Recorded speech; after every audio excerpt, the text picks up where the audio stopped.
Attention. We do accept super chats and memberships. All money earned goes directly back into the channel to allow for more giveaways, prizes, and perks for our viewers and listeners. The cost of running shows like this can be expensive and timely, but we do it for you. If you can help support the channel, we greatly appreciate it. But if you can't, all we ask is you to use your social media to share and support that way. We love and thank you in advance. We'd also like to thank our channel members, Saggy Mullins, Benson's, Resident Justice, DC Talk with Extended, That One Carlos, Caden Reed, Nick Carr, John Rodell, Justin Hines, Billy Robert, Iam Silvestri, Kinky Sphincter, Sean Adame, Nick DePalma, Roblox Marvel Ultimate, and Rhea. And please remember to be respectful and have fun.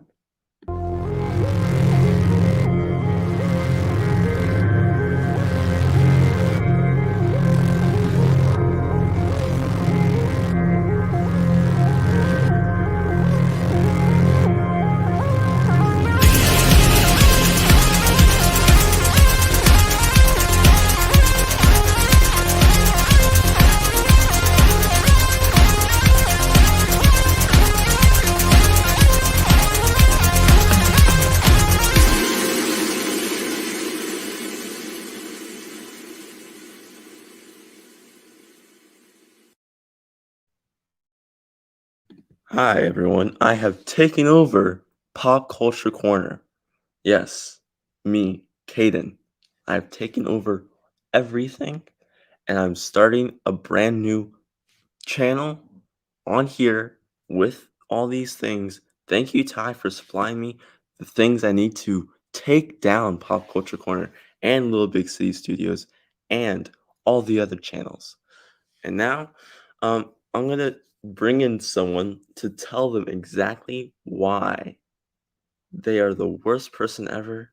They shouldn't even be having the channel either. That I should be taking over and running it. I'm just gonna bring in him. I don't know who he is, but he seems like a great guy. Austin, what's up, Austin? Power went to your head, huh, buddy? I don't know what you're talking about. Yeah, I a little don't know what bit. you're talking about. Yeah, I don't know what to say now because I had an intro that I told you about. So, Oh, anyways, what's up? What's up, man? How's your day? I'm good.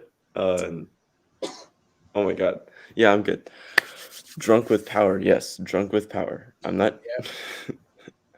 I'm Yep. drunk with I power. agree. Yes. I agree. And Austin knows all about me being drunk with power. Yeah, it's your shirt. What's next? Oh my god. So today we're gonna talk about Ben Affleck again. Since he's a running subject, like for the past couple weeks, he's been in our brains, on our phones, on our computers. Okay, that just sounds that um but this lovely man has been doing some press interviews for Tender Bar and also for among other things. And he has some words to say. Oh, before I get to the obvious things, he said this. Oh, Ben Affleck says that movie theaters are mostly going to be for younger people, and most about, hey, I'm so into into the Marvel universe, I can't wait to see what happens next. There'll be 40 movies a year theatrically, all IP, sequel, or animated. So he's basically saying that theaters are fine for the next 40 years, especially with IPs and all those things that are happening right now. Um, and and like someone pointed out that he doesn't mention DC, which is like something that I also realized. And last night we were on Point Dexter Lounge's big debate, nerd debate, uh, and someone brought up a good point that like DC right now has not a lot of credibility to bring in audiences. Like big audiences. Like they can bring in giant audiences and some fans, but they won't bring in like the amount that a Marvel movie or a big animated IP would. Which people trust Marvel and Disney. People trust Disney and Pixar. People, those are the things that people trust. But do people trust um, Warner Bros. And DC with these movies? It's a 50-50 where it's like there's some people that trust them. There's some people that don't. I would say actually there's like also kind of middle ground where people are like, yeah, I trust them, but not enough to, be like, yeah, Warner Bros. Is the thing and all that stuff. Um, and like they don't have much credibility to have a fluid story, like a fluid timeline of things, where they know exactly what they're doing for the next 5 years, or even the 2 years. I'm sure they know what they're doing for the next 2 years, but 5, probably not. Austin, what you think? Yeah, no, I agree. First of all, want to shout out the chat. Shout out everyone watching. Thank you so much for watching. Sorry we skipped over all the preliminary, regular stuff. But definitely make sure to like, share, and subscribe to the show. Obviously, we're live Tuesdays and Thursdays. Jack, unfortunately, is not here because he had some bad sushi. He had some bad sushi, and now he's got food Gas poisoning, station sushi, not a good and idea to get. now he's throwing up. So everyone send some Jack some love on Twitter at Jivin with Jack or at Jack Share or something like that. But yeah, so we're obviously in charge today. No, But I'm yeah, in charge. we're also sponsored by White Claw, the great stress Are reliever. we White Claw. though? Are we though? Well, you're not. I am. But I'm definitely sponsored by White Claw today. But no, man, I agree. I think the whole, look, at the end of the day, Ben needed to do what he had to do, right, for his mental health, for uh, just for himself. He's talked about too many times, and I've talked about how he's talked about that he wants people to see his movies. He wants to make Right. movies that resonate with people and that people see. It's why he kind of talked about that he's done with the whole. He said not only did he say that he's done with IPs, because that is so funny. Everybody freaked out. He said he's done with IPs. Oh, but he's done with Batman and blah blah blah blah blah. No, the other thing he said was I'm done with theatrical releases. He talked about The Last Duel possibly being his last movie that he releases in theaters that he's in, because and he said it, that the industry's going to streaming. More people view things on streaming. Your stuff will get viewed more likely on streaming, and so he has the tender bar. He's already done some stuff with Netflix, and he's got a movie coming Yeah. out on Hulu. So he's Isn't already that making that movie shit isn't with his him? ex, Ana de Yeah. Armas. Yeah. Yeah. It was, That's going to Hulu, right? yeah. It got bought by Hulu, and that director hasn't made a movie in like years. And I think it's a pretty acclaimed director. I don't know why it got moved, and there's no marketing yet for it. It's supposed to be a thriller. Yeah. Like It was one of his everything about original. it sounds good. Sounds like it should be a good movie. Yeah. But just but very no, man. confusing on that front. He talked about that. He talked about obviously his age being a factor. He even talked about, right. Remember when he started as Batman, Right. and he was like, "I did this for my kids. I did this because I like the story and yada yada yada." Well, now he's saying his kids made fun of him for being Batman. Yeah. Like, it just kind of all turned on him. So I can imagine that playing that character in that role kind of Not left only a that, bad it's taste in his mouth. yeah, not only that is that even one of his best friends told him to like quit. His best friend Matt Damien told him, "Hey, That didn't you're going to die doing this. So stop." you're not happy, you're not well, you are going through things, just stop, and this is a lot of stress for you right now. So stop, just stop.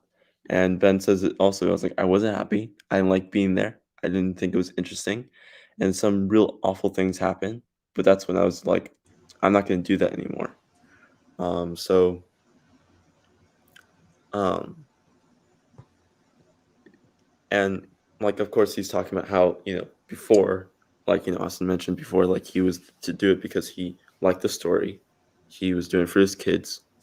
And then obviously with the tragedy of Snyder's daughter passing, and then that kind of like hit him as well, because it's like now it's a hole in his production, and it's going to push things further, and also it's his best friend, another best friend, lost someone. Well, I tell you what, Adam, Caden sucks at Fortnite.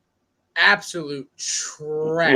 Why did you have to bring that up? I mean, well, look, and also no, obviously somebody's. I think too many people have been blowing smoke up your ass lately. I think you're getting too power hungry. No. You're getting Continue a little too. to feed me You're getting with a good little. You're compliments getting a little too. and I don't know. No. Shut him down. feed me. Shut him feed down. me. He does feed not. me. No. Feed me, so then I can become the ultimate producer. Don't encourage where this I own behavior. all of these channels. I own Poindexter, I'll own 3 Buck Theater, I'll own Pop Culture Corner, I'll own 3 Buck Little Big City. I'll even own Mega Podtastic. You see, this is what's wrong with the world, ladies and gentlemen. Children today think they can just take and own everything that they see and join. They just think they can take over the world. No. But in all seriousness, Caden does suck at Fortnite. I have the proof. I've seen him. No, you don't. I have carried him through literally every. But did there was a night. Did I up you?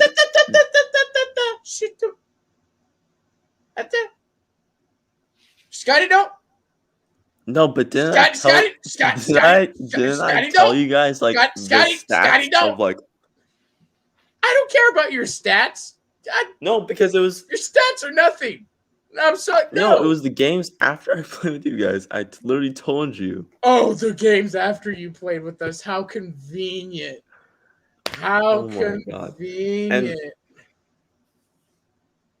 All I'm saying is there was like a week straight where he would just join our parties and carry. I think there's like almost 90% of the games.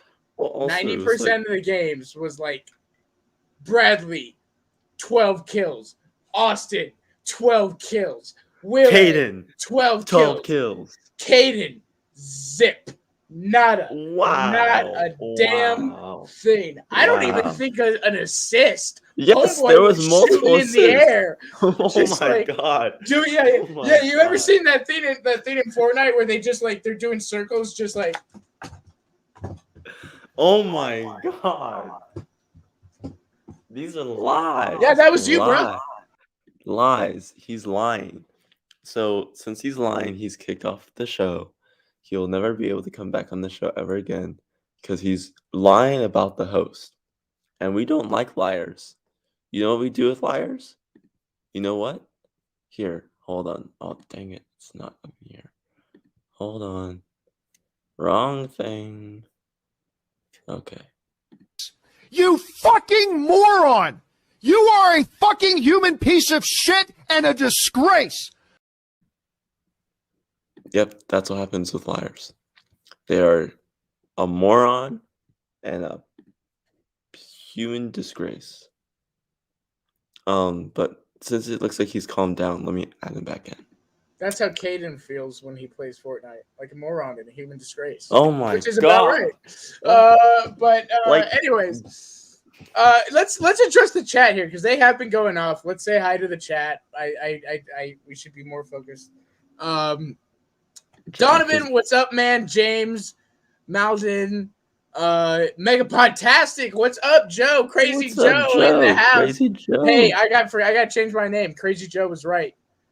Crazy God. Joe was right. Donovan says, I'm sponsored by WB, the greatest studio ever. I agree, man. WB is the greatest studio ever. I love WB. You know, WB did Batman. They're doing the Batman. They did Dune. They did The Departed, which is like my all-time favorite movie. What's The Departed? What's The Departed? You I'm kidding. I'm kidding. Oh my god. My god. Oh my god. Listen. You can't take a joke. Let's see. Affleck says he's done with theatrical releases, but you know as well as I, he'll be there for Reindeer Games too. Oh my god. Yeah, that director's going to call him. He's going to say yes. Because he loves saying yes to that director. That's my favorite. Dude, okay. Last night, guys, go watch the Point Dexter Lounge. Definitely shout out the Point Dexter Lounge. Definitely check them out. But last night we were on a stream and Crazy Joe just said the best stuff. Listen, Batman is my all-time favorite character. Always will be. I love Batman, okay? There's no, to me, Batman's you love my Batman. guy. I love Batman. Crazy Joe made some jokes last night that what is it? He said, I think he said something to like, and by the way, Martha and Thomas deserved it. They deserved it because they were walking out of the theater at night. They were going down a street called like Crime Alley or some stuff. Oh my god, he had me dying. I was like, dude, you're killing me right now. But yeah, definitely shout out Megapodtastic as well. Check out his podcast. I'll be on there next week. So we love Crazy Joe and his crazy opinions. We were Moon Knighted. Antonio's in the chat. Adam Silvestri Caden's the jack of all trades. So I'll tell you what he's not the jack of. Fortnite, Adam. Ha! He sucks at it. I'm kidding. I'm not. He really sucks. It's love bad. Anymore. WB, home of all 7 Police Academy movies. Man, I probably don't have it around here. I have the Naked Gun movies somewhere. I got Airplane. See, he doesn't even acknowledge you guys ready? So you're already seeing like, okay, this is right business in the front, right? Business attire up top. All right, because I got to reach up and grab my DVD. So we got Stewie pajamas on the bottom. Stewie pajamas. The infamous Stewie pajamas. Let's see. Oh, it's Paramount. Okay, but Airplane, fire. But yeah. Like you're trying to show up a Warner Brothers movie and you choose a Paramount movie. I know I have the Naked Gun movies. I don't think I have them in here, but I have them somewhere. Game of the year. Have you seen the Naked Gun? Have you ever heard of the Naked Gun? That was way before your time. I think you weren't even a concept. I'm looking it up right now. Megapodtastic says, keep wearing those pajamas. You like that, man? It's, like I said, business on the top. Leslie Nielsen. Casual on the bottom. Dude, Leslie Nielsen, one of my all-time favorite comedians. That dude. He plays a cop, man, and it is just 1988. The Naked. So there's the Naked Gun. There's the Naked Gun 1.5, and then there's the Naked Gun 2.5. Something. 3.5. They're wild, man. They're so much fun. But yeah. Anyways, back to Batfleck, and also thank you so much, everyone in the chat. Again, don't forget to like this video, share it on your social medias if you're enjoying our little chat. Like I said. We're sponsored by White Claw. I'm already tipsy because I'm a lightweight and I already had one. So this show's going to be fun. So definitely share it. It's going to be a good one. And I'm drinking Air. You're drinking Kool-Aid. Sponsored by Air. You're drinking Kool-Aid. Or no, I can say that I'm drinking bubbly. No. Oh, no. Oh, yeah. I'm drinking bubbly. What's bubbly? Blackberry bubbly. Bublé? Michael Bublé? Oh Michael man, Bublé. you know what? Now you're getting me started on Michael Bublé. I love Michael Bublé. Michael Bublé. Andrew Caselli's in the chat. What's up, man? What's up, Andrew? I hope you're not mad at me. I feel like you're mad at me based on our last conversation. But I hope you're not mad at me because I Oh didn't my want to God. make. I did everything in my mind. I had thought to make you not mad at me, but I feel like you might be mad at me. So, Aaron World Order, good to see you, man, in the chat as always. But yeah, you haven't seen the Naked Aladdin. Gun movies, huh? Okay. What? You No, haven't I seen the haven't. Naked Gun movies? Okay. No, I haven't. I can say I have not. Let's see. Okay, Um, Andrew says we're good. Okay. All right. Austin. I don't know who Austin is. I'll take it. He tried. RJ says, hi, everyone. What's up, RJ? Watching on the way to my class. Guys, shout out Resonant Justice. He's awesome. He makes great content, and he's in school. He's learning to become killing it. a museum He's killing- curator or history teacher. I don't He's know. Look, the kid is smart, so definitely check out his stuff. Okay, he's great. And Oh he's my gonna have a God. watch party of Oh my God. he's gonna have a watch party of Mando tonight, so definitely watch or not You mean Mando, Book of Book of Boba Fett. I know it's Even if like, can we even do those watch parties anymore after what happened with Twitch? I don't know, Like- but it's scheduled, so I'm shouting it out. RJ can correct me in the chat if things Yeah. have changed. But yeah, let's see. Anthony Beltrade. Oh my God. I love it. I love it. I love it. Anthony Beltrade always dropping facts. He's always spitting You be fire. dropping something. Let me ask you, Kane. Well, obviously you do. Do you like out in California? You got canes. Do you like canes? Yes. You got canes? I've had canes in like 3 months. Oh my. Caniac box? Of course. Who do you think I am? Some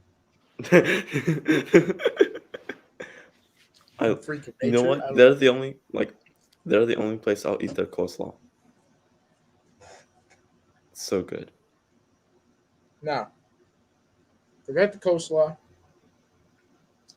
Forget the cane sauce. I hate that stuff. What? Get out of my face. What? You hate the cane sauce? They're fried chicken. Oh, their fried chicken's amazing. Fire on its own. I don't need those. Throw a piece at. Only if I had the video uploaded. How dare you? How dare you try and trigger me like this? Wait, let me see. Actually, On my own damn stream. no, it's not your own stream. You guys have no, I'm kidding. You know what? No, man, those videos look. It's so weird. So those videos, obviously, it's a bit, right? But they do kind of get to me a little bit. They really do, because it's like, dude, that's so much wasted food. Basically, here's the concept of those videos, right? Those guys are making food, destroying their house with their food. Millions of people millions of people are watching them. It's probably not their house either. It's probably Nana's house. So Oh my God. they're just disrespecting Nana and making millions of views on TikTok, paying for the repairs and starting over. Like, that's just annoying to me. There's just so much about those videos that really gets to me. Did you? I don't like them, and I don't like that kid. All right, guys, today I'm doing the chicken noodle soup challenge. I'm calling out Ellen DeGeneres, Jojo Siwa, and Barack Obama.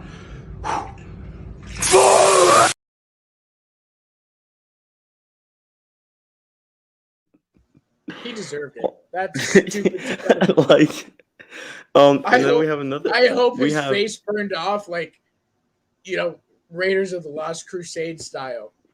Oh my God. We have another guest. And you guys know her. She's the one, the only, the infamous Saggy Melon. It. Yes! You do realize whenever you say she, they already know who it is. Oh, it's because she's literally I mean, the only female voice on the pop culture.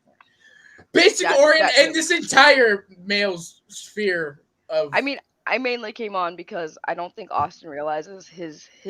I love him, but he is so loud on my speaker. Oh yeah. Oh my You are god. Oh yeah. Oh booming. yeah. You are booming right now. I was like, Austin, you are so excited. RJ, That be would be quiet. Or this. drunk, yeah. That I would be. love That would be RJ. that. No, me and RJ love each other though. Where's RJ? RJ should get I in know, here why too. isn't RJ here? I It's I gonna I, force him though. I pick on RJ so much, but I actually called him. It's a fun story. I called him because I apologized. I said, RJ, am I too hard on you? Is it giving you problems? Like, people actually think I don't like you. And he's like, no, it's fine. I was like, yeah, but I feel like I go overboard sometimes, and I feel like people think I hate RJ or I love RJ. Believe it or not, I go to RJ whenever I need someone to talk to. Like if I'm having a down day, I call him when I go to work almost every single time I go to work.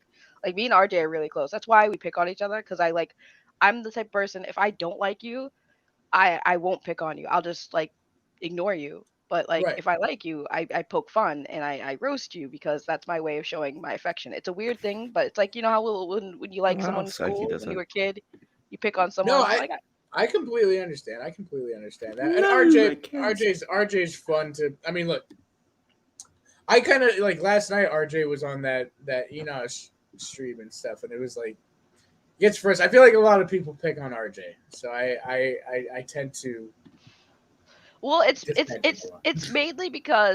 it's mainly No, I'm not because talking about you, but well no, but here's the thing like well a lot of people genuinely do like not like RJ, which I still think is weird because RJ out of everyone the all of nicest. right he's the most not even just nice, it's just he's more calm. Like he very rarely do you see RJ get aggressive or get angry, and that's like the weirdest thing like that people I crap did on him see so him beat up much. a homeless guy here in Vegas when we were together. I believe Oh him. my And god. I was really, it was really random, but it would. He's taking out all of his frustrations on all the That's internet people on that poor homeless guy. I get it. that's what it Poor was. homeless man. That's what But it yeah, was. Poor. RJ Do we need to call the definitely cops? right. No, But no, of course. RJ definitely gets a lot of slack on the pop culture, internet, with all the pop culture. His, it's not fair and but I pick on him because it does like I joke about the harder comment, but it's true. It does make RJ harder because he doesn't take it as much as he used to before, and I'm very proud of him. I'm proud of the person he's become. He's become a little bit more savage sometimes. I've seen it I comes out saw sometimes. him. I've been watching him defend himself more, and I was like, yeah, yeah. And then people gave him crap for defending himself. I was like, back off. Like, no, Right? Yeah. RJ's the best. RJ is RJ he's super is cool. like I don't understand. Like, listen, the moment RJ snaps, y'all are in some serious trouble. Like, That's true. It's you know what I've learned. There are two people. If you piss off, I already kind of know like you're kind of a bad person. Like yeah, if you like piss people off think Caden and if you piss off RJ. right. Those are two people that Mm. listen. It's usually the people who have like most calmest tone, like Caden. Uh-huh. I remember on Jarbo's channel, somebody left a mean comment about Caden.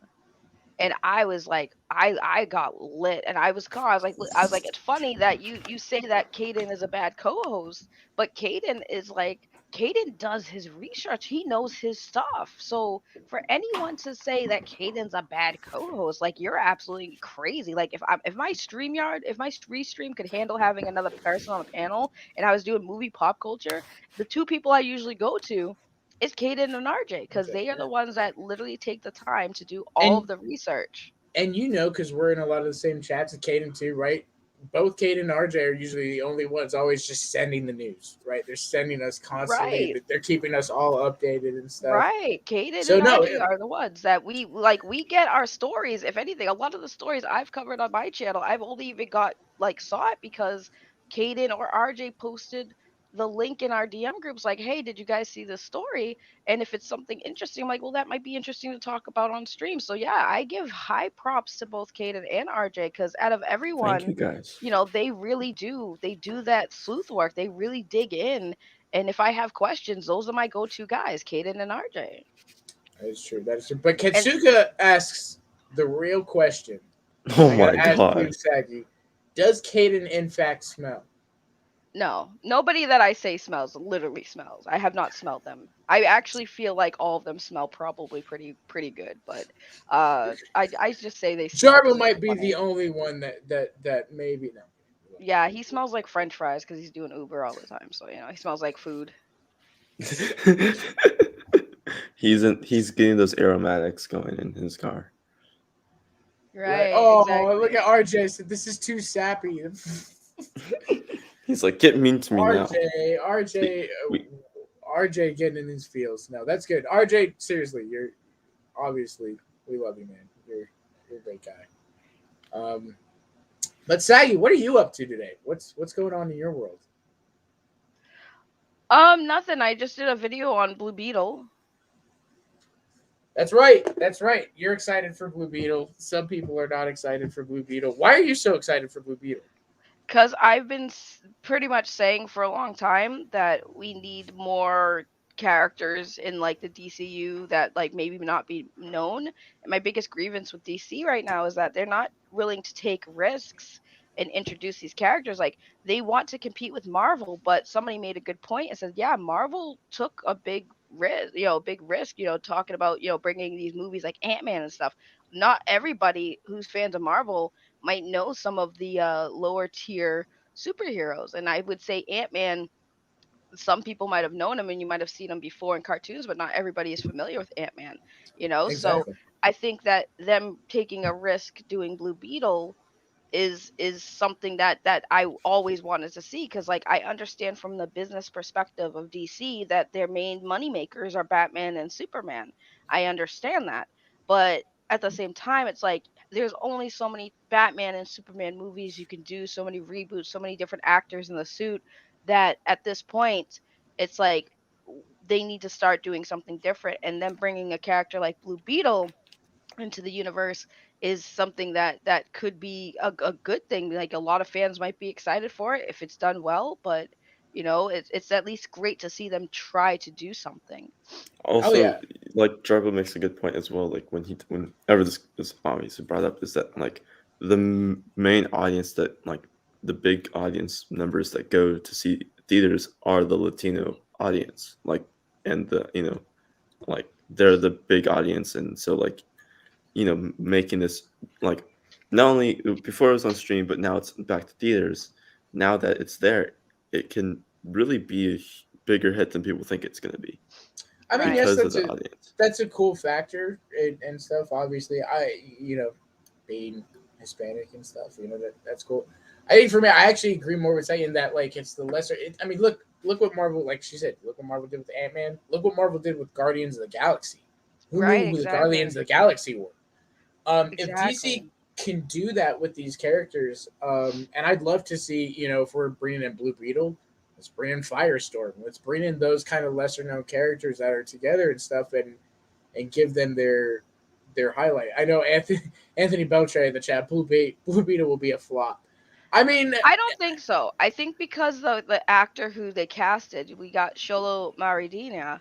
yeah, he's pretty um popular. Right, he's pretty popular right now because of Cobra Kai, and I even said in my video, I said I think he's a perfect casting because right now he's a pretty hot star, thanks to Cobra Kai, and on top of that, he already has training to be in an action superhero type movie because of all of his stunt work and his choreography work on Cobra Kai. So he's already trained in that expertise, like he has the experience. So I think he would do well.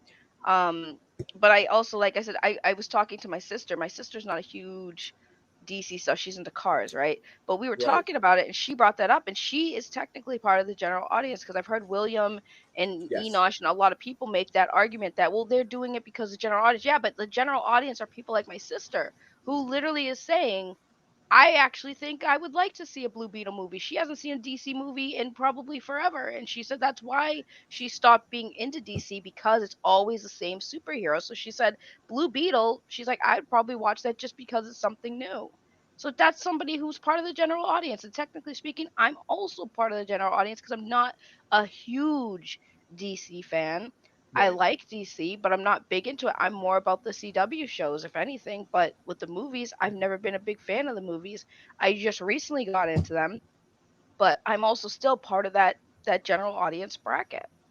Yeah. Yeah. And that's a great point too. I literally saw somebody on Twitter, and I'm gonna read their tweet because such a cool tweet, and it's this girl Kiara Christina. She said, I don't really know why everyone is so upset, but from a 17-year-old girl who's loved Superman her whole life, I'm more excited to see Supergirl on the big screen than I've been for anything in a long time. And you know, I think a lot of us, especially like in, you know, our community, Enosh and Jarvan, I understand we all have like our concerns, right? Of where this universe is going and stuff like that. But when I saw that tweet, I was like, you know what? That's what these movies are for. That's what these characters are for. Like this person is going to get to see a character that they grew up with, Supergirl, right? And see that portrayed, and people who have grew up with Blue Beetle, people who have grown up with, or who are going to grow up with Jonathan Kent now in the current run. Um, they're all going to find attachments to these new characters, and that's the beauty of these characters and comics in general, is that everybody loves a character for a different reason, and for this, and everybody, if DC is really going to do the thing where they said, right, that there's going to be something for everyone, then this might be it. Right. And I'm open minded to it, but I see things like that. I see tweets like that, or I hear things, that your sister's general audience, and she may be interested in the Blue Beetle. Like that encourages me. Right. Um, And that's why I like seeing new things happen in entertainment, because it's like, Star Wars, perfect example. I was never into Star Wars. It just never, resonated with me. Then they did something different, and they came out with the Mandalorian, and the Mandalorian is proof that, like, you try something different, you take a risk where you don't have your your canon characters, your main characters as the focal point.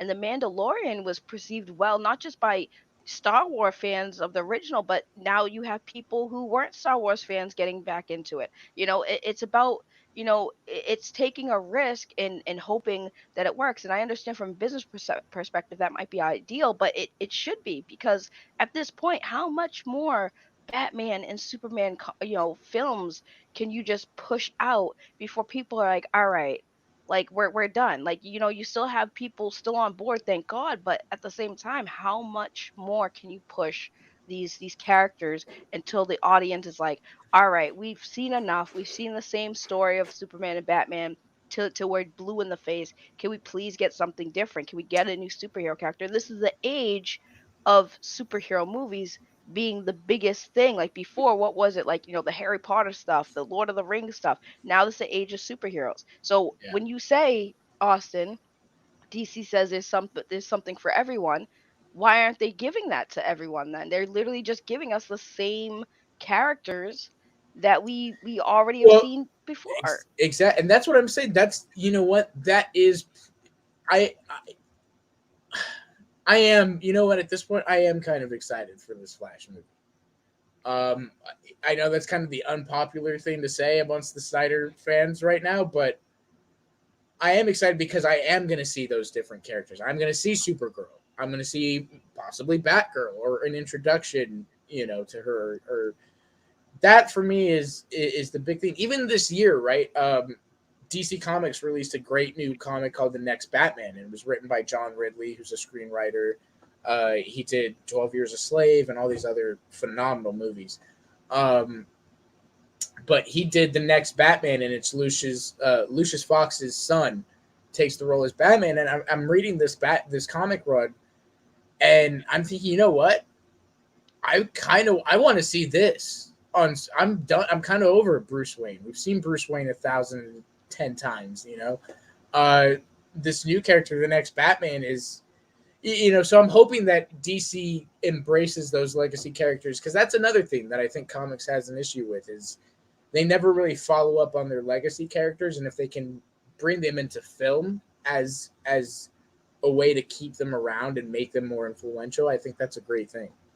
Right. And the thing with Blue Beetle, that going back to that, is Yeah. that at first it started off as a joke, because I knew that a lot of people didn't care about Blue Beetle, but a lot of DC fans didn't care about Blue Beetle. He wasn't a very popular character in the DC fandom. However, after it's been a joke for so long, I started really thinking, like, I really do want to see Blue Beetle because it is a character that not a lot of people know of, but if you really like do know who he is even a little bit, his character was pretty cool. And I think that if they were to do it right, again, like Jolo is casted. He's excited for the role. He's seen the suit. He said the suit looks awesome. Now the only concern I have with this project is because it's Sholo, and since he's well known more for his character as Miguel in Cobra Kai, that the comparison and similarities between Miguel and Jaime, Sure, who is Blue Beetle, sure. might kind of take away from Blue Beetle being, the character because everyone's gonna see Sholo as, oh, that's the dude from Cobra Kai. That's Well, Miguel.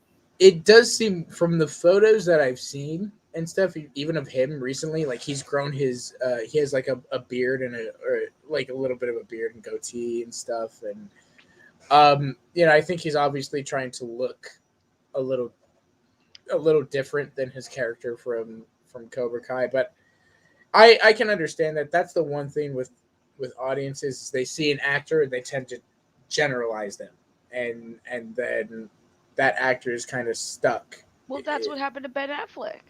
Oh yeah.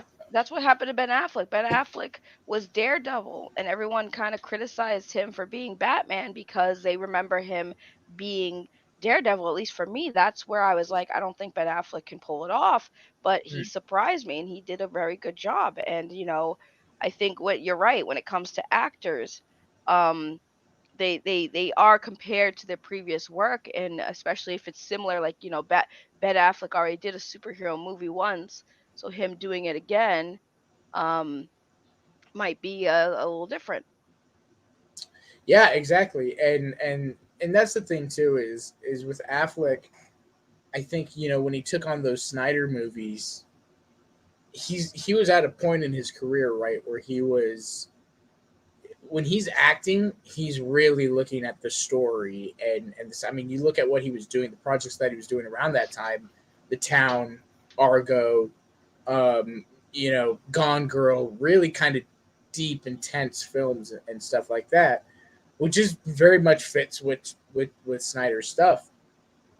So I think I think that's ultimately too a big thing at the end is that he signed up for a certain thing.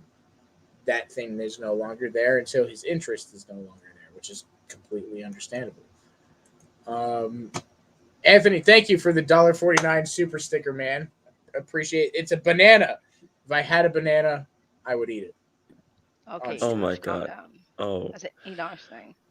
I wish I had that clip that, like with the I sound the banana. My whole life Right. changed. Speaking of Ben, this is going to be talked about for a while because we all know Ben made his statements, and obviously there are some fans out there who are just not accepting that. And I will still stand by this. It's like, you know, the fact that I think the thing that bothers me the most is the fact that the fans are ignoring him mentioning having a relapse. And Mm, it's like yeah. regardless of him and Zach's relationship, I'm sure if he wasn't struggling with a past addiction, that I would agree with the fans that he would do it for Zach. He would come back for Zach, of course. But the concern I have is that he relapsed, and a lot of the fans are really disregarding that statement and saying, "Well, he already did it once for Zach." I'm like, yes, because he came It back was an for unfinished product as well. right. He came back for reshoots, which is not the same as filming an entire movie. Exactly. So coming back for a couple days of reshoots compared to months of shooting is a completely different thing that these fans really need to start acknowledging. Ben had an addiction, he had depression, and he is just telling the world that he relapsed because he went back to that depression. The filming and stuff, he's older now, and it's physically draining on his body, which means it was mentally draining. The timing wasn't right.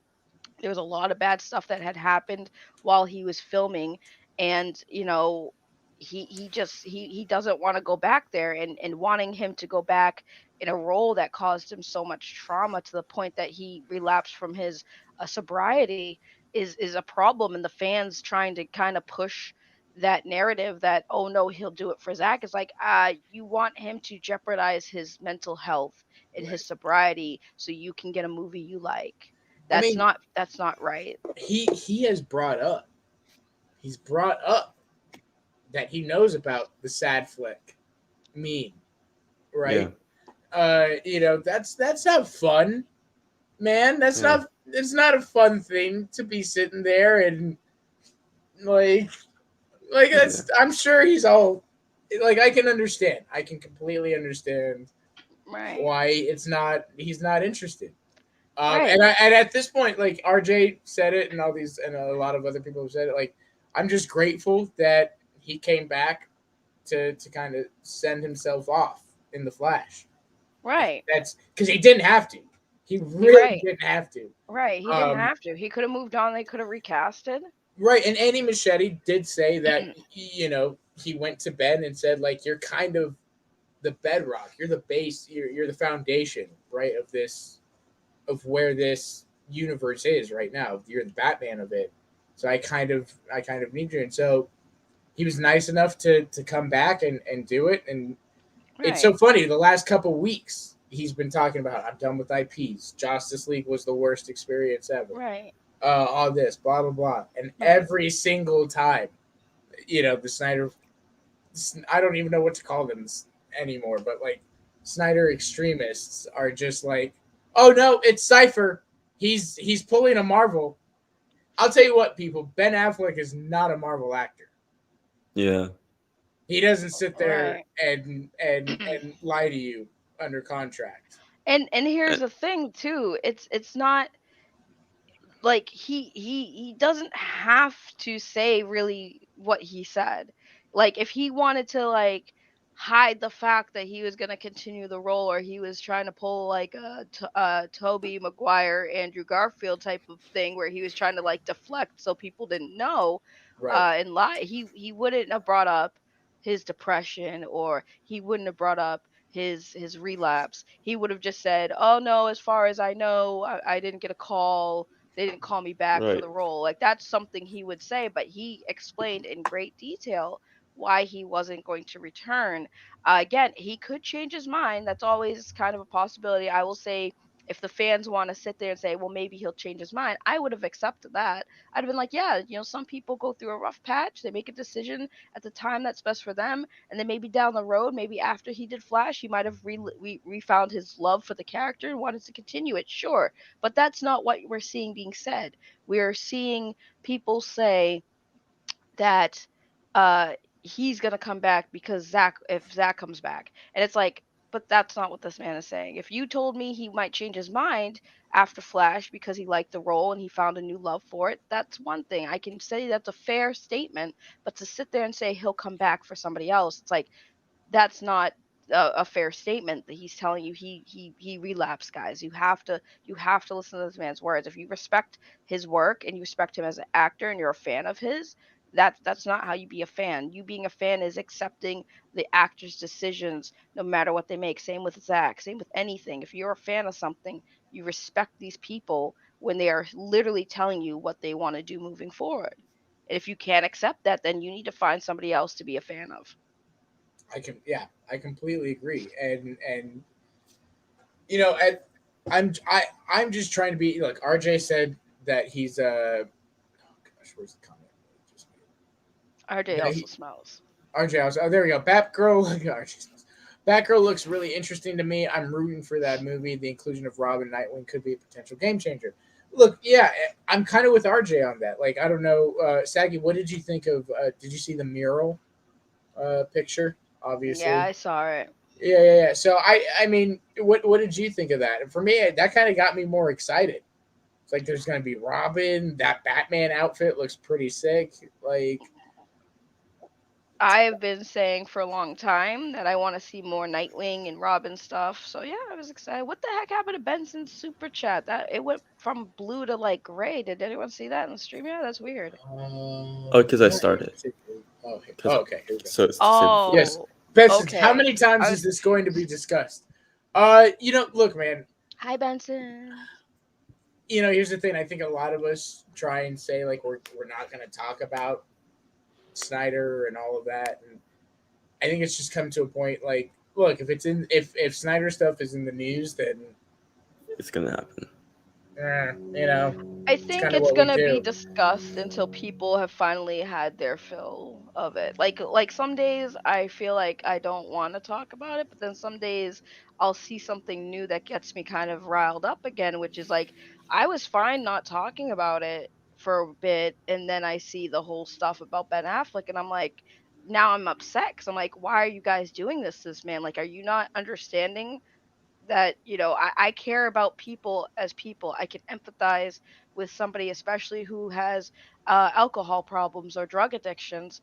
And when I see somebody who comes out with a public statement, whether you're an actor or just a regular person, and saying, "Hey, I relapsed," that resonated with me. And then when you see the comments in response to his words, where people are ignoring it and kind of being selfish about the situation with him, that's what brings me back in and sucks me back in, because it's like I can't sit here and be silent when there are so many people really being disgusting to somebody who is telling you that they don't want to do something because it wasn't good for their mental state, Who's and that being they became an open? alcoholic, right? And Who's he's being being open about it. honest? And Exactly.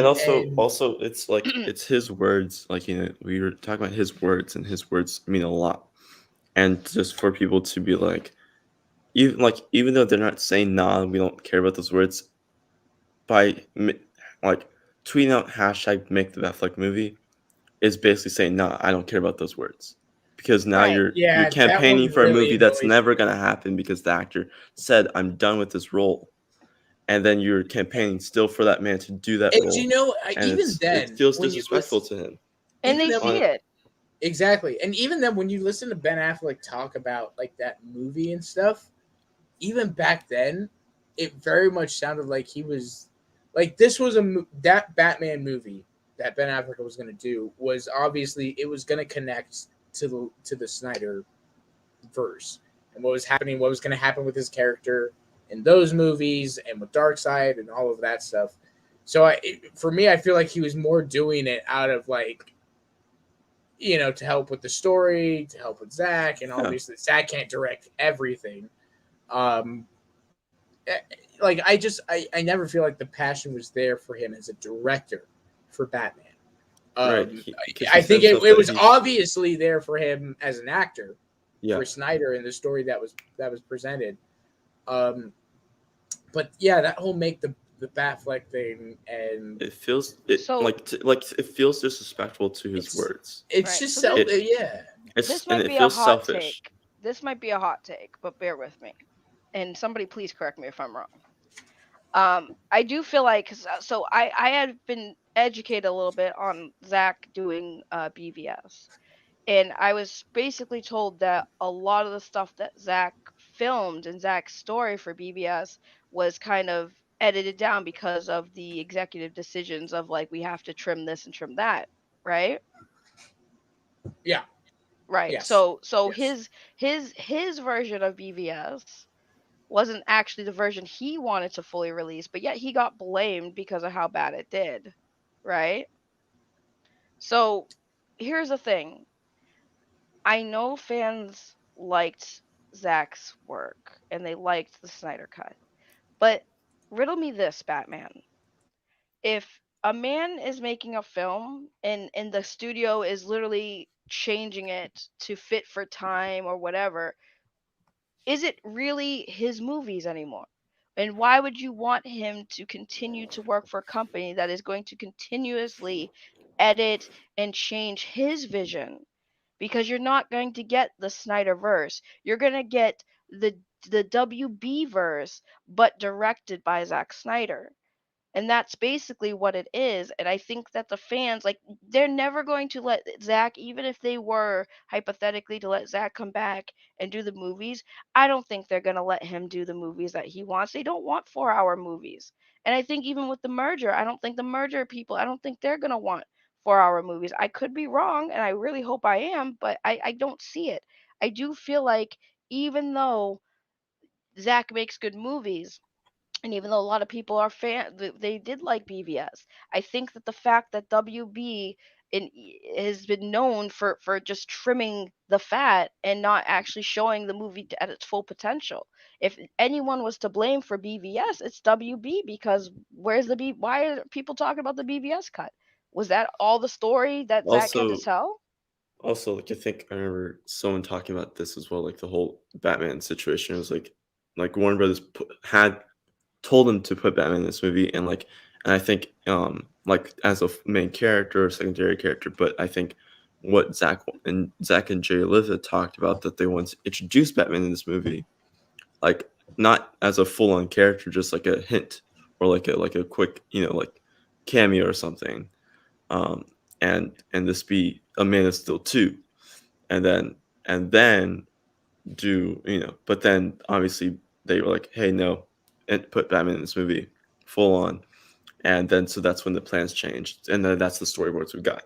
Those Right. are the storyboards we got. And I agree with Benson's that Kevin Feige would not allow Snyder to make 4-hour movies, and he would be told what kind of movies to make. And that's exactly the thing, is that, everyone loves Zack, everyone's loving Zack Snyder and his movies, but it's like, but are these his movies? Because we all know Zach likes to make very lengthy movies, and he's a great storyteller. And sometimes it takes about 4 hours to tell his versions of a story, but they're not going to allow it because, again, they don't think 4-hour long movies are going to keep the audience wanting to continue to go and buy them. But I mean, at the same time, I understand, and I kind of agree. I don't think everybody is going to sit through multiple 4-hour movies. I mean, hey, I don't know. It worked for Lord of the Rings, so who knows? But I mean, again, the companies don't want to take risks to find out. And I think with the Snyder Cut, it did show that the fans would sit through a 4-hour movie and they enjoyed every 4 hours of it. But again, you guys want him to go back to work for companies that won't allow him to do the movies he wants to do, the movies that you claim you want to see. So why would you keep fighting and pushing for him to go back and have his art, his work edited and trimmed down just to make it less than a 4-hour movie? It's not his movie at that point. Even if he were to make the Justice League movie the first time around before Joss took over, they would have done the same thing to that movie that they did to BVS. Exactly. If it wasn't for the fans' intervention, guarantee you we would have not gotten that 4-hour movie the way it was supposed to be originally. I guarantee you, if Zach did it the first time and he made the movie and they trimmed it down, they'd blame Zach for that. Well, Now we know better.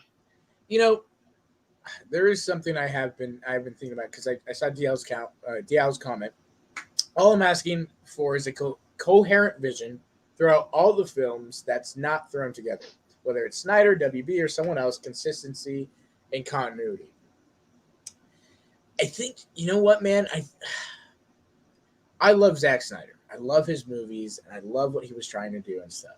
But at the end of the day, I can't help but think that I don't know, man. The whole Snyderverse just kind of feels very off to me, very kind of selfish and contained. And he did a lot of things that, and this is my issue, not just with movies, but with comic book characters. When you put them in a box, right? When you do certain things that's like, this character has to act this way, or this, certain characters can't show up in it.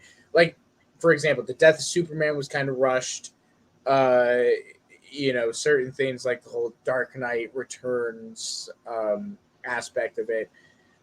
So I like the concept and stuff, but at the same time, I agree with Dial. I want continuity. I want coherency, and I want not necessarily Marvel, right? The Marvel formula. Right. But the Marvel formula, yes, in the sense that all of those movies connect. All of those movies are telling a bigger story. Or, yeah, it's in the background, dude. It's a Simpsons. No, because there's someone else that someone just popped in. Oh, RJ, yeah, we know. No, not RJ. Oh, Crime Alley. There you go. Hey, I'm here, bitches. Where's the beer?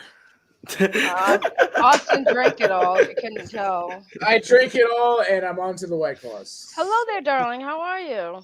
Fantastic. How are you? I'm great. We're just talking some Snyder DC. By the way, I'm cutting off Austin because Mask of Shy makes a good point back to the Snyder stuff, where he says, "I don't think that's what people want, Saggy. They want Zach and Ben to come back with full control of their projects." And that's what I'm saying. Yeah. If Zach goes back to WB or any other company right now, guys, he has complete freedom control over on Netflix.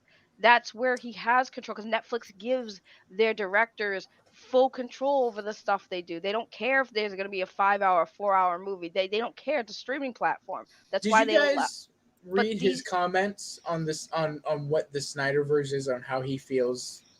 Because I'm curious, what do you guys think of how do you guys interpret those comments, right? Of how he said, I hope people think that the Netflix movies that I'm making are the Snyderverse and kind of its own original, or my original movies are the Snyderverse and those right. things.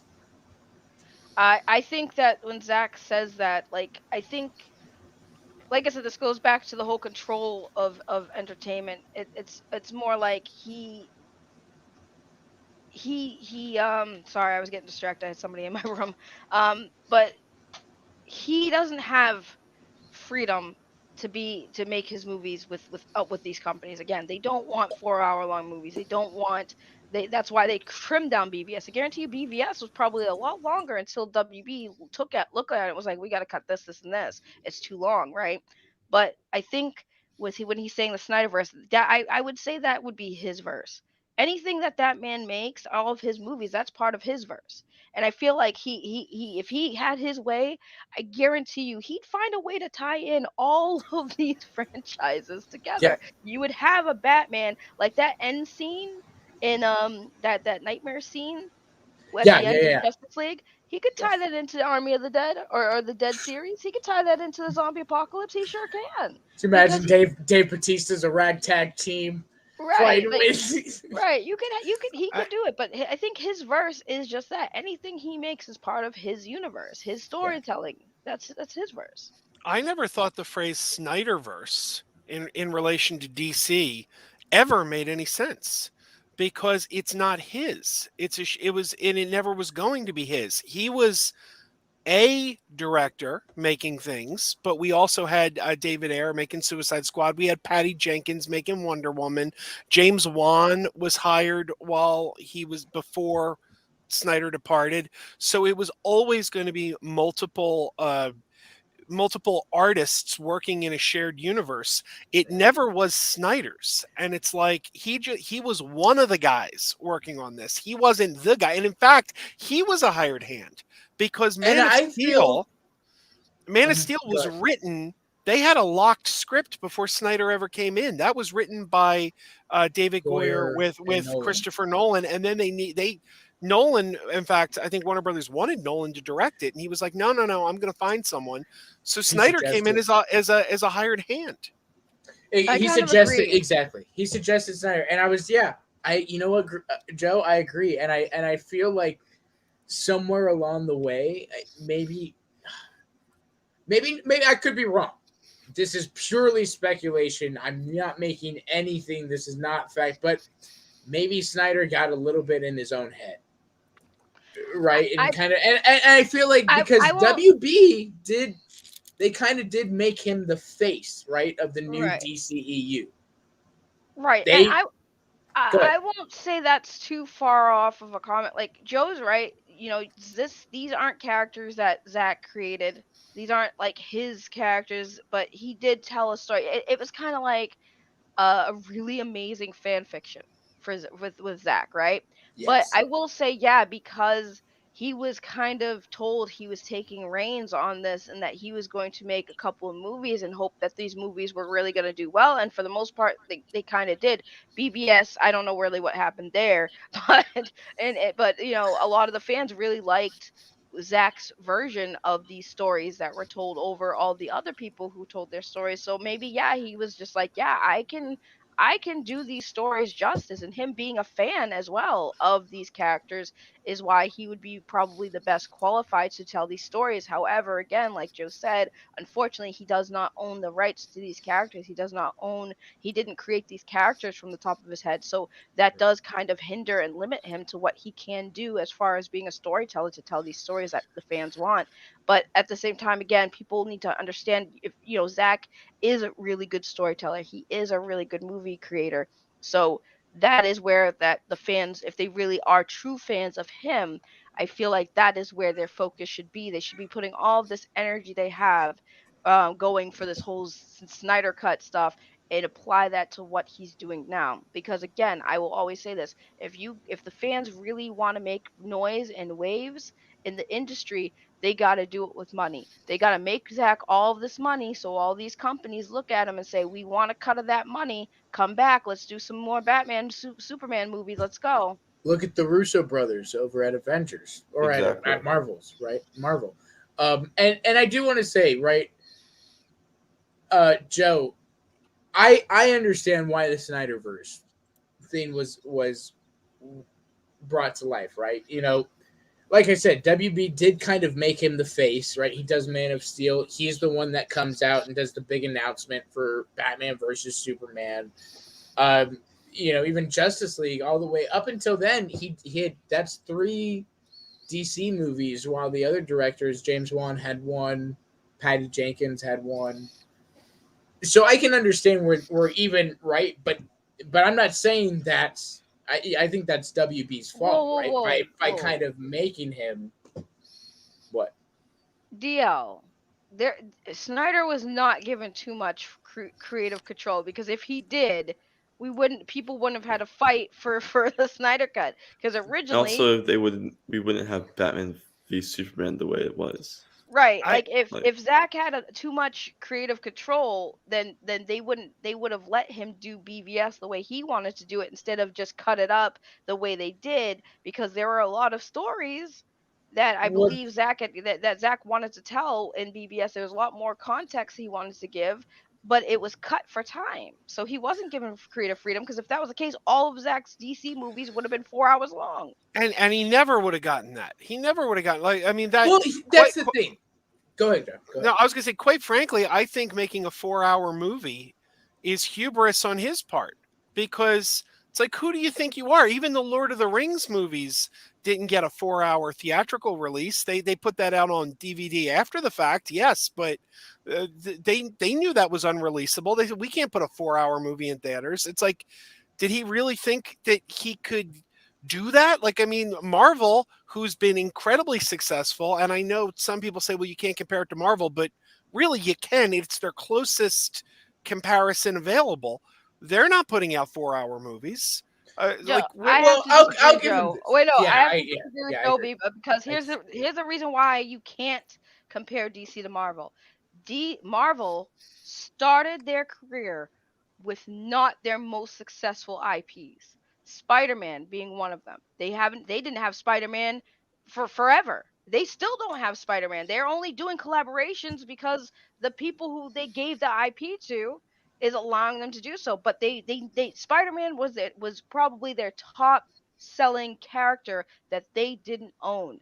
They didn't own a lot of their characters. X-Men they didn't own. They could have done so much with X-Men, but they couldn't because they didn't own it. So right now we have the 2 biggest characters. They're sitting there watching other companies profit off the characters they gave up. So they had to start with other characters, and they took a lot of risks at Marvel, where DC has always owned their IPs. They've never had any issues, and they have been basically just milking the same characters for decades. And they're not willing to take risks, because the only time they were able to take risks, not on the big screen. It's cheaper to do TV shows, which is why we got Arrow, why we got The Flash, why we got Supergirl, why we got all these shows on, not movies, because it was cheaper for them to do TV shows, because the risk of that TV show not lasting one season, okay, they took a small hit, but they're still making bank off the Superman and Batman movies. So I can't compare DC to Marvel, because DC has always had their IPs. They've always been making money, where Marvel was mainly just comics, couple TV, couple cartoons, but they really came out with their not A game, and they became very popular, and they took risks. And that's why I can't compare DC to Marvel, because Marvel takes risks. DC won't take risks. That is the biggest difference between Marvel and DC, which is where we started talking about this anyways, was talk about Blue Beetle. Now they're Yeah. taking risk, but is it too late for them to take risks? These are things they should have been doing It's years never too ago. late. It's never too Do late. you You may think, make a good movie, people will come. But Saggy? that's the problem. Do Oh, you go ahead. think Blue Beetle will be more successful theatrically or streaming? No, If it were I streaming, I think I think Blue Beetle. I think with the times, I think Blue Beetle would probably do better streaming than theatrical because again, you're taking a risk with a yeah, character that not a lot of people are familiar with. A lot of people probably wouldn't be interested in. So I think that it would be probably beneficial streaming because a lot of people have streaming services. A lot of people are going to go out to the movies to spend money on a character they don't know nothing about. See, I disagree with that because Marvel was willing to, like you said, take risks on the Guardians of the Galaxy and characters like that that nobody knew, and they went out. I think it's a matter of just make a great movie, get good word of mouth out there, and people will show up.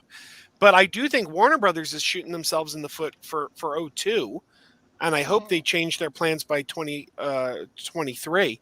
But this thing of announcing when something's going to hit HBO Max before it opens is stupid. I mean, you're yeah. sabotaging your box office. Like nobody knows when Spider-Man's going to hit streaming.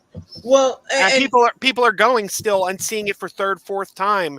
But now with Batman, people are going to go. They'll go opening weekend and they'll go. How many days do I got to wait? Okay, I'll catch it on HBO. That's right. true. I when a lot of the movies were announced on streaming services, I just they came out with the theatrical release first, and then I was like, oh, I did that same thing Joe said. I was like, oh, well, when's it coming to HBO Max?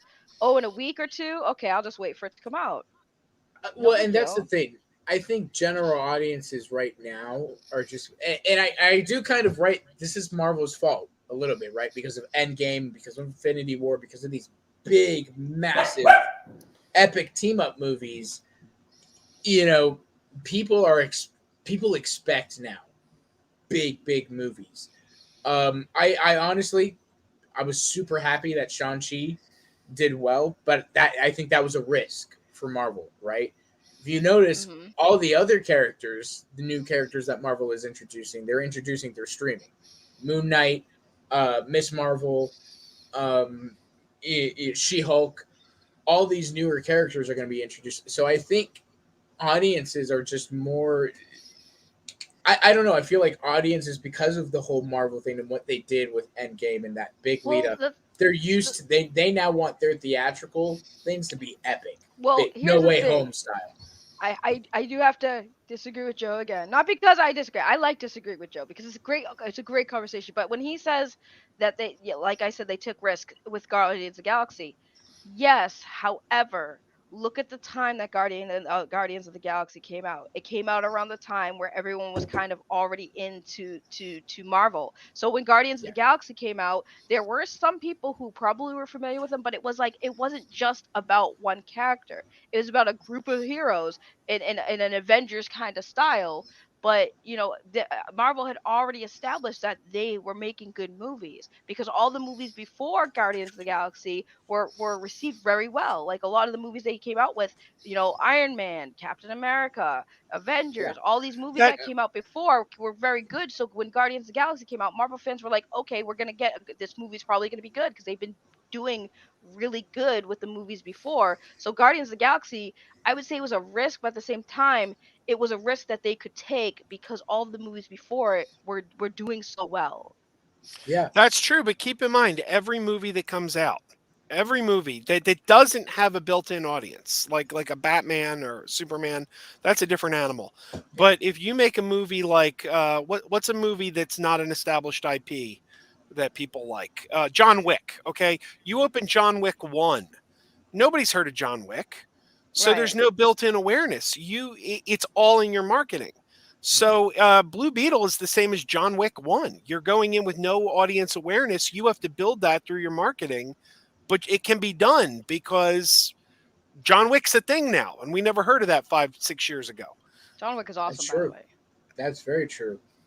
That's That's very true. true. But with Yeah, Blue Beetle, like I don't know. I feel like DC fans, for some reason, I don't feel like they're as opened to change when it comes to like new characters. Cause like unless they're part of the core Justice League, I don't think fans will really care. Like I thought it was interesting when they brought in like Teen Titans And I think the only reason why Teen Titans, like if you were to do a Teen Titans movie, the only reason why that would be successful is because Teen Titans, everyone really, really loved the Teen Titans when it came on Cartoon Network. It was a really great show, and everybody watched Teen Titans on Cartoon Network. So them doing a risk of doing a Teen Titans movie probably wouldn't be that big of a deal because a lot of DC fans know Teen Titans. They know the characters in Teen Titans. They know the core characters. Now, when we dip into the Justice League, most DC fans stop at the core members of the Justice League, but they don't go into further. Justice League is huge. There's so many characters that are part of the Justice League, but they stop at the core, what, 8 members, 10 members? They stop there. Yep. Martian Yeah, Manhunter, Green Lantern, like 7. they stop there. They stop at the core. So Blue Beetle is a big risk that they should have done more of these characters like Marvel did before. If you wanted to introduce the Justice League, you should have did it the same way Marvel did it. Before the Avengers, they introduced some of these characters that were, we already had Superman, we already had Batman, we already know they're in the Justice League. So what did they do? They did Aquaman, they did Wonder Woman. That was a good start. And Do then you, so then why didn't they do Flash? Why didn't they do the Green Lantern? Why didn't they do Martian Manhunter? They should Cyborg. have, right, Cyborg. They should have been doing these things to kind of build up for a Justice League, or even at least get a few new characters outside of Wonder Woman, Aquaman, Cyborg. If you were gonna bring Cyborg in, like, the way they were doing it, it kind of seemed like they were going that route. But again, we need to have more new characters. But I think DC could have done that a long time ago. They should have done it a long time ago. do you know what my favorite era of Justice League is?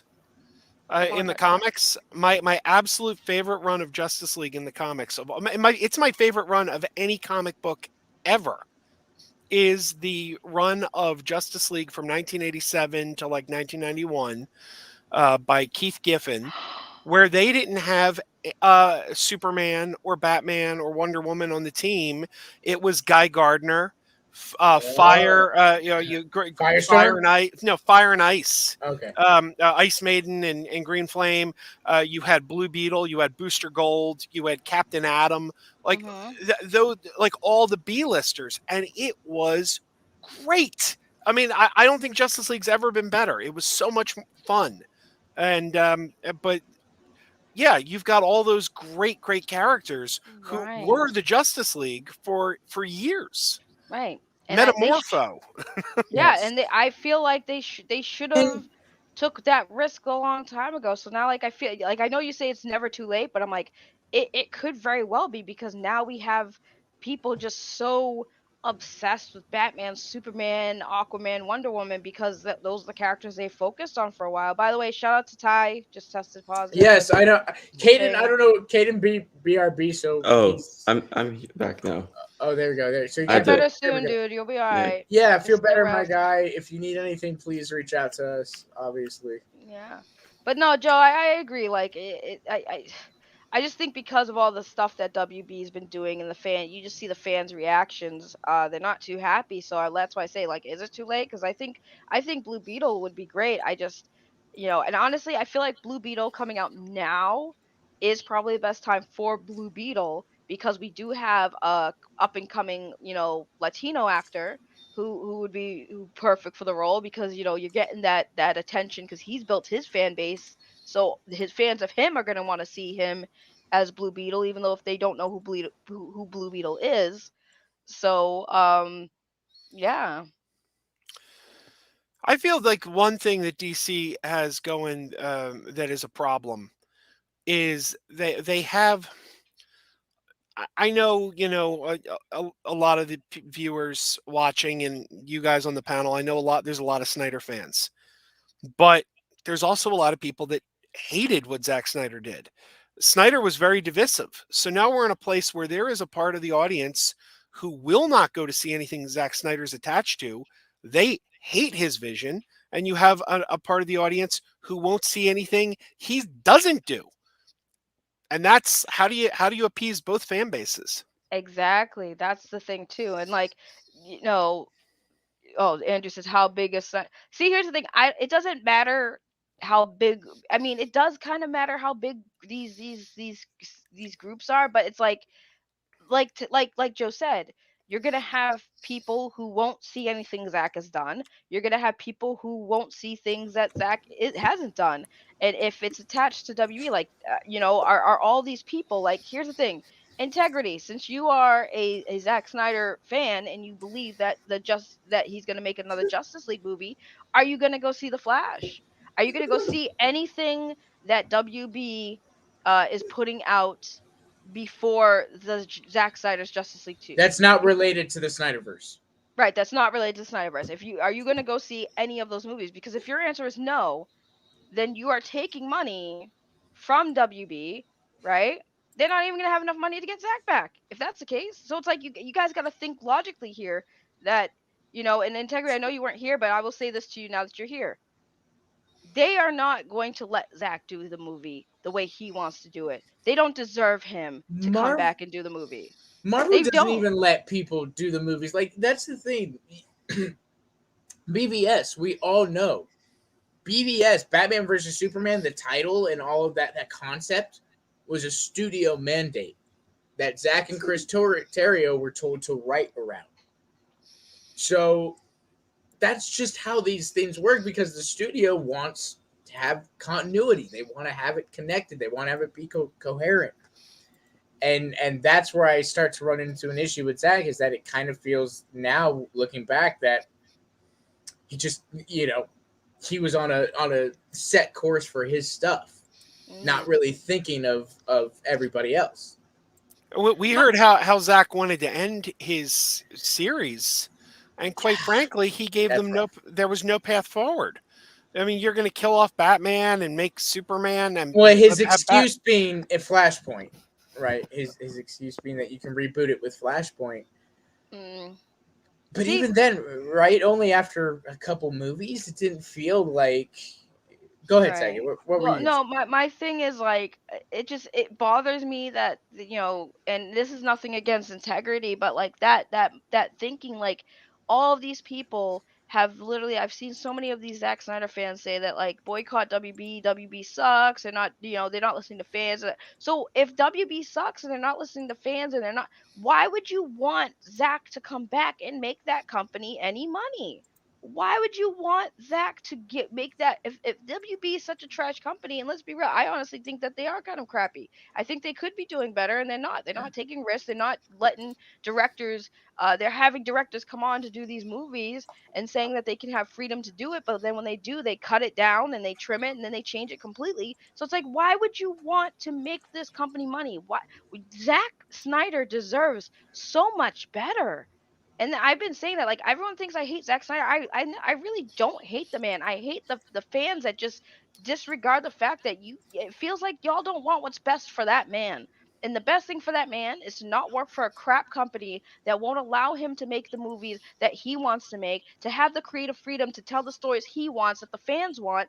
And y'all want him to go back and make money for that garbage company that hinders him. He has more creative freedom over on Netflix. The only thing that sucks is he doesn't own the IPs for the Batman and the characters that you guys want to see. And I get that, but dude, I don't want him to go back and make WB money. WB sucks. They suck. They, like, even their TV shows are going downhill for me. And, like, I don't want him to make them more money. Why would you want him to make that company money? Why don't you want him to make money? And at the same time, too, I think Paul Halogen Helix, he makes a great point. He says this a lot too. It's like, why would you want someone? I mean, look, that whole event, Justice League, all of that, at the end of the day, that's associated with a very, very personal loss for Zach. And while he may love, right, DC and these characters and all of that, I don't want him to have to revisit that just for the sake of giving fans what they want, to revisit, or to have revisit those memories, right? Because that, all of that, we got to be honest, is associated with that loss. And so for me, I agree. It's kind of like, it's probably best for his mental health and just kind of, that he does what he's doing now. Yeah, I think it's best for his mental health that he's allowed to Be free creatively. write a story. Listen, I liked the Justice League Snyder cut. It was a bit long, but I liked it because it was obviously the more dominant movie compared to the one that they put out before. And my problem is with the fans when they keep saying it's like, dude, he had to fight just to get his original story out there. Like that's not good. I Right. don't want him to work for a company that's gonna limit his ability to tell a great story and make a great movie. I don't want him to be going to a company, wasting all that time and money to do all this work for them to sit there after and during post and cut half of the movie entirely because they don't want a 4-hour movie. He deserves so much better than that as a great movie director, in my opinion. And for fans who love him as a movie director, he deserves better. He will always deserve better. And the fact that everyone is saying like he needs to go back, like no, I don't want him to go back because I don't want him to be limited with his creativity. I don't want his art to be I don't want downplayed him to have or to fight right. I don't want for to what he right. wants. Exactly. I don't want to have to have him fight all these people like just to get his story out there. That's not right in my opinion. An artist should be free to do what they want with the stories they want to tell. If you hire a man to direct a movie and you hire a man to tell a story, then you allow him to do just that. And if Yeah. the story is good enough, let the fans, let the money speak for itself. Why did they feel like they had to trim down Justice League? Oh, because we don't want a 4-hour movie, da da da. I get that, but you hired him you trusted him to take control of this story. Let him tell his goddamn story. See, it's hard for me to agree with you because I love what Joss Whedon did with that movie so much. Ugh. Like I I saw. know. That's where we. That's Yeah, where we. I mean, like I'm talking the Whedon cut is one of my favorite movies. I And love that movie. okay, all right, all right. Let's Right, but get. here's the thing though, Joe. Joss wasn't supposed to do it. It was supposed to be Zach. And granted, I get you like Josh's version, and that's fine. I'm glad somebody did. But like when I first watched the first version, I liked it too. But then I saw Zach's version. I understood why it was such a big deal. There was a lot of context that was missing in Josh's version for me. I feel like when you're introducing a new character for the first time in live action like this, that was Cyborg, that the least they could have kept in was his origin story, because his origin story didn't even take up that much time to tell. So I don't understand why those parts were cut, because that's why I was saying, like when I watched the Zach's version, I'm like, I can understand them trimming a 4-hour movie, but the thing that bothered me the most out of everything was Cyborg. They couldn't even introduce him properly See, in the Joss Whedon's version. I understand why his stuff was cut though. If Joss Whedon was given a directive, cut this down to 2 hours, then you got to ask, well, what do I cut? Well, you can't cut Superman's resurrection. That because you cliffhangered the cliffhanged the last movie with Superman dead. So you need everything about Superman coming back to resolve that storyline. You can't cut the putting together of the League, like the team coming together. That stuff needs to be there too. So Joe, what do you cut? would you agree? Because I do think right, 4 hours is too much. I think a 3-hour Justice League movie could have been totally fine. I think they could have gone 2.5. 2.5 could Right. have been a good compromise. But here's the thing, though, Joe. They could. I agree with you. They shouldn't have cut. To keep the story with Superman, 100% keep that. But the things with Cyborg, they could have kept too. The Some of Flash, the cyborg stuff though that was in the Snyder cut was truly awful though. Like there was that one ridiculous dream sequence scene where he like watched the CGI bull and he was having the financial institutions battle it out and it was just like really cheesy. I So like like that scene because it showed uh, him how powerful he can get because he right. literally like Mother Box revived him, and we seen in the movie both movies that the Mother Box is really powerful, and it was also with technology as well. So making powerful technology mixed with the human is Right. that's oh, the result. I like And the then idea behind it, but I thought the execution was was pretty. Okay, yeah. Right, but I mean, there Yeah. are a lot of parts in the Zack Snyder's Justice League that, for me, I felt like was needed. And I'll be honest, Yeah. like Yeah. I could have lived without a few scenes. Like, I'm not gonna lie, the extra scene with Flash wasn't that big of like a game changer. It didn't really, for me personally, I didn't see that adding too much to Flash's story. Because like we already are very familiar with Flash and his background story origins anyways. But with Cyborg, I felt like all of the Cyborg season plus, it made no sense in the Joss Whedon version. Like, they made him important to saving the world, but kind of didn't 100% explain why it was him, other than the fact that he was tied to the technology, which again was cool. But it was nice to see how he progressed. Like, his, you saw character development with Cyborg in Zack's version. That's why I liked all the scenes. I thought that them cutting that was kind of just dumb. But I mean, like I said, I understand everyone's point of it. It's just, I think when it comes to people wanting Zach to come back, it's like, why? Why would you want him to come back after all of the stuff that he had to deal with the first time around? Why would you want him to keep making DC, WB money, when y'all are doing nothing but hating WB? You're hating the Flash movie. You're not wanting to see it. You think it's going to be bad and Boycotting all. Right, WB. Yeah. boycott WB, that, but you want Zach to come back and make them money. Absolutely not. You can't have your cake and eat it too, folks. You gotta, if you're gonna boycott something, don't want Zach come back to make that company money. That defeats the purpose of a boycott. If you want WB to bring Zach back, and they've said for almost how long that they're not gonna do it, you gotta be like, all right, well, f you then. We're gonna put our money somewhere else, and that's into Zach. That's where you Integrity. go. I think you gotta admit, man. You gotta admit, a solid 30 minutes of slow mo would be taken out. What's that? Oh What's yeah. that of The Because slow-mo. Integrity says I'm going to trim Zack Snyder's Justice League over the weekend down to 3 hours, which I think you can. I was fine with Um, 4 hours. I'm not gonna lie. I enjoyed it. I mean, the did original no, I idea am was it was a look, 214 minutes, which is 2 hours.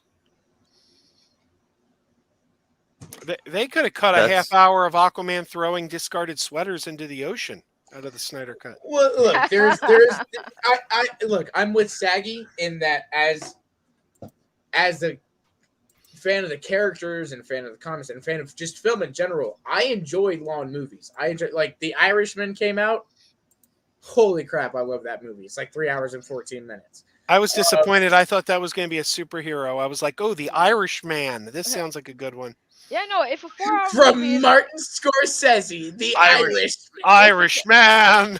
right, if it's a good 4 hour movie, I'll sit through it. If it's a bad Yes. 4 hour movie, that's a difference. But if it's a good 4 hour movie, and Yes. I thought his cut was a good 4 hour movie. But like I said, I agree. I think the fans, like, I'm not trying to keep dogging on y'all, but like, Zach deserves better. Zach deserves Yes. better than what he was received at WB. And I know people are saying the merger will change everything. I don't think it will. I think that regardless of which, I don't think Zach should be going back and making that company a single penny. I think all of that money of his art and his creativity should go directly to him, and or whatever service is going to allow him to be him. And that's right now Netflix. And I think that he's happy over at Yes. Netflix. And I know people say, "Oh, don't give up hope," and I get that, but it's like, y'all got to think about the best interest for Zach, and that's him not going back to that environment, making these crappy companies money to make movies. No, he shouldn't be making these crappy, disgusting companies money, because they are disgusting for the way they treated him, and I would not want him to go back to that ever. I agree. Well, with that, But- guys, I think. Oh, go ahead, Saggy. Go Oh, ahead. were you gonna end?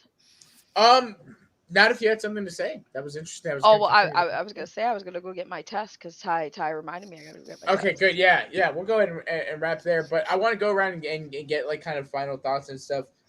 Are you guys overall excited or more so concerned with what's happening?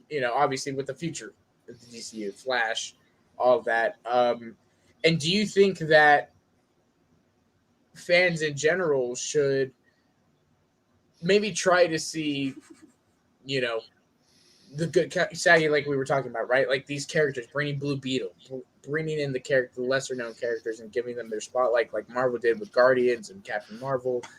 Um, do you think it's too late? Kind of final thoughts on that, Saggy. I think this is their last straw, in my opinion, for probably a lot of fans. I think that these new projects, they better hit, and if they don't hit, then I think this is their last straw. I think a lot of people are gonna tune out and just be like, we're done and move on. So Yeah, Joe. Well, first of all, if you don't mind, I would like to respond to where is it? I lost it. Please. Somebody in the chat asked a question. Please. I apologize if I mispronounce your name. Mladen Kulik. Yes. He asked if I could explain why I prefer Whedon's version over Snyder's. Name some of my favorite moments. Well, it's a very interesting thing actually, because the Snyder cut, which I hated the Snyder cut, but I did watch it twice. I watched it 2 consecutive days, start to finish. So I gave that film its fair shot. But it made me realize, and I think when the theatrical cut came out, we knew some stuff was shot by Snyder, and we knew some stuff was shot by Joss Whedon, but I don't think we knew which was which, really. I mean, we could have speculated, but nobody really knew for sure.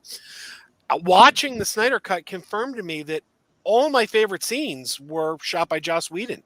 Like, literally all my favorite scenes were cut out of the movie. I thought Whedon added heart to the film. I felt like there was no heart to this 4-hour slog of a film, but the Whedon version had heart. Like, there were moments that I absolutely adored, like this scene where Cyborg and Flash were digging the graves, and they have that conversation where they're like, "We're the accidents." I'm like, that was such a great moment. That opening scene. Now everyone likes to get on the CGI. Okay, the CGI looked terrible, but forget the CGI. Look at the heart of the scene. That beautiful scene at the beginning where the kids are interviewing Superman. I adore that scene because that felt like the first time we saw Henry Cavill play a Superman that I recognized as Superman. So that tells me that that you saw that. Okay, yeah, I love that. I love that, man. I completely disagree with you, but I love the fact that, because it's kind of like I told you last night, you're not wrong. You like Joss probably was more comic book accurate than Zach. Yeah, well, absolutely. And then we got like the Flash Superman race at the end. Oh my God, I geeked out like you wouldn't believe over that. Some of my favorite dialogue came from the Whedon cut. Like, my wife and I to this day quote the Flash all the time when we're like, where we talk about brunch. We love, whenever we're going to a brunch, where we like, brunch, what is brunch? I like, we'll go to brunch and we'll go, the Flash would hate this right now. Like, I mean, we loved that line. It was just such a fun line. And then the Flash had that great moment with Batman where he's like, you guys are ready to do battle. I've never done battle. And Batman's like, just save one person. Like, I feel like these scenes, he injected heart into the film, in my opinion. Now, we now know Joss Whedon is a crappy person, but I'm talking about the work, not the man. I mean, if I met the guy in person, I'd probably, kick him in the balls now, knowing what I know about him. But I absolutely loved and one of my favorite scene in the movie is the scene where Aquaman sits on the lasso and he starts getting way too truthy, and they're like, you're sitting on the, like, I love that movie so much, and all my favorite scenes were cut out. Now, I'll say one thing. There is one scene in the movie that I was surprised to find Zach shot, because I thought for sure it was Whedon. It felt very Whedon to me. And someone on Twitter to me said the other day, well, you must like Batman cracking jokes then if you like Whedon. And I'm like, well, the one joke in the movie that Batman cracked was a Zach scene. And that's the scene where they get in the car and he goes, what's your superpower? And Batman goes, I'm rich. Like, that line was I love that so scene. Whedon, and I was shocked to learn Zach shot that. Like, that to me was actually eye-opening. I'm like, really? That was a Zach line? I totally would have pegged that for a Whedon line. That was like also my whole thing before the Snyder Cut came out. Like, I hope they keep that scene, because that was like actually the one of the scenes I actually liked from the 2017 movie. Well, and you know what, Joe? I think you and I are a perfect example, right? I'll be honest. I love the Snyder Cut, so I completely disagree with you on that. But I love that you love Justice League, man. I love that. I really do, because I know so many people, right, that know that version of Superman that you're talking about, that know those versions of the characters that you're talking about, that wanted that Snyder was obviously not focused on. And so I think that's the beauty of these characters. I love the fact that we have two cuts now. I love the fact that there's two cuts. You know, whatever cut you want to watch, you've got a choice now. Yeah, that's true. Yeah, and like I said, it just goes to show, like, every one of us love these characters for different reasons, and for that, because I'll be honest with you, probably the reasons that you like Superman, Joe, are probably the reasons that I didn't like Superman, that I liked. But like I said, I think every fan deserves to be serviced. Every fan deserves to see, and for you, it's like, absolutely, you should get a Henry Cavill type Superman that does all the cool action stuff with the modern day technology, but still is the character that you grew up with. That is that kind of all-star Superman. So it's I think that's the things we all have to come to understand, is that, like, we all love these characters for different reasons, and that's the beauty of it. That's the great thing, and I love your optimism, Joe. I really do. I think it's great. Like I said, I completely disagree, but seriously, I think it's great. I think more people need to be like that, because at the end of the day, like you said, you don't like the Snyder Cut, but there's two different cuts. You can choose. Right. It's like the Superman the movie with Christopher Reeve. I own 3 different cuts of that. Right. There's the theatrical cut, the director's cut, and the 3-hour extended cut. Yep. I usually go to the director's cut, but you know what? I got a choice. They're all sitting there on my Blu-ray shelf. Exactly. Well, with that, guys, I want to thank. Before we go end, ahead, Kaden. Yeah, Kaden. Before we end, I do want to point out that we do have a super chat from Benson's. These Snyder Bros won't stop when their leader continues to tell them it's a chance. Needs to be honest and tell his fans. I mean, look, Benson's. I agree, and it's kind of same thing. I agree and I disagree, right? If there's a 1% chance of something in Hollywood, knowing what little I know of Hollywood, there's a chance. That's just Hollywood. Like I said, at the same time, right now, the Snyderverse is dead in the water. It is not happening. It's not going anywhere. And until something drastically changes, that's the DC Snyderverse, while Netflix the DC Snyderverse is thriving. Right. So that's kind of where I'm at. Yeah, I agree. I don't look, if you want it to happen, you're a big fan of it, that's awesome. The Snyder Cut wouldn't have probably been released if the fans hadn't have been so annoying. Like, honestly. So again, like I said, if there's a 1% chance, there's always a chance in Hollywood. But right now it's dead. It ain't happening. There's no chance. No. But yeah, that's where I stand with that.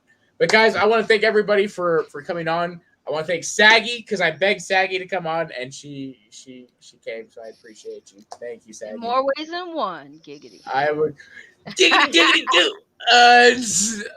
But no, thank you so much, Saggy, Crazy Joe. You can check them out. Obviously, Kaden, maybe you can get their links in the description. Or Saggy, tell everyone where they can find you, and then we'll give a shout out to Crazy Joe too. Like, everybody here already knows. Yeah, Saggy Melons. She's a part of the pop with a Z, not an S. With a Z. Yeah, with a Z. At Please don't type an S. Yeah, no, type an S. I want to see what happens. I love the way Memes of Destruction said it the other day. He was just Like, make sure don't type that S. No, I did it myself. I literally did it myself because I had some haters making like expose videos on me. So I typed in Saggy Melons exposed, Oh, but I typed no. the S, and Oh yeah, Oh no. it was not a good Oh. time. It was not a Oh good time. my god. Oh, It's God. bad It was when like, you type your no, own. not Yeah, these. it's bad when you type your own username in wrong and you get some sus material on YouTube. By the way, why are there Saggy Melons exposed on YouTube? Like actual like breastises. Why is that a thing on YouTube? How Oh are my people? I god. know how they're getting away Actual with it, but like, oh breasts. my god, man, it's bad. I look at Joe's face too. He knows. He's like, oh god, you done goofed, girl. I'm like, yep. I didn't Well, choose his name. I'm thinking. I remember the one time I was watching your stream and my wife's like, "What are you doing right now?" And I'm like, "I'm watching Saggy Melons." Oh my god. Yeah, I have gotten The stories like that a the lot. the look I got. The look. That's good. Yeah, She's a like, lot of what are you a lot watching? of yeah, a lot of guys have said that where they're like, I'm watching Saggy Melons to their wives, and they just like, excuse me, and I'm like, yeah, the name is an unintentional troll, and I absolutely love it. So I'm starting to learn Joe's sense of humor too, so I can just kind of see him the way that he's saying those saggy balance. Like she's like, "What?" and he's just like, "Yeah, just think about that first. Let that." My wife does not share my sense of humor on a lot of these things too. By the way. Oh my god. did you at least So- explain it to her and she understood? Yes. Yes. Okay. Okay, I She's bet not that like she's like she's she's like a he's girl called herself Saggy Melons. Does she show her boobs? Does she just asking so many questions? Right? Yeah, it was a I said- it I was a said- dinner conversation. I said it depends how much you super chat. Oh my god.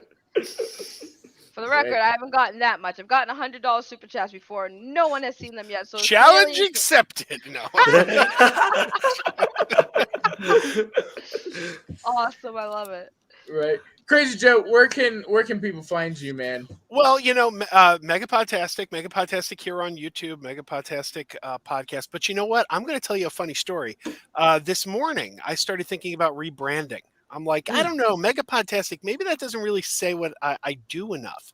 And I'm like, I need a new name that really says what my channel is. It's a pop culture channel. What can I call myself that really pops and has and says pop culture? And I thought to myself, I got it. I got a great name.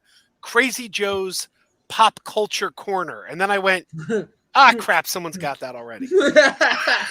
Right, exactly, right. That was Well, just hey- this morning. So I know, right? And I saw that we were throwing around names in the chat and stuff. Well, hey guys, thank you guys so much, Crazy obviously, on the for couch. coming on and having fun with us while Jack is sick.